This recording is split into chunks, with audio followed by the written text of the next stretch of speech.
Guys, in this video we're going to take a look at how you can remove a stuck SIM tray on the Galaxy A15. So using a SIM pin and locate the SIM tray at the top left, then put the SIM pin right in and push it real hard. So using some force and push it all the way in like that. You have to use some force. Once it pops out, there will be resistance. If you try to pull it out, you can see it will be quite difficult.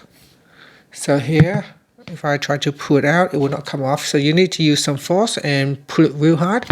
Don't worry about breaking it, it will not break. You just need to use a bit of force to get it out. So if it's not all the way out, just push it all the way back in. Then use the SIM pin this time, use some force and push it in. Then make sure it pops out a little bit. And that should give you enough space and a gap to insert your fingernail into the gaps on both sides, and then use some force to pull it out.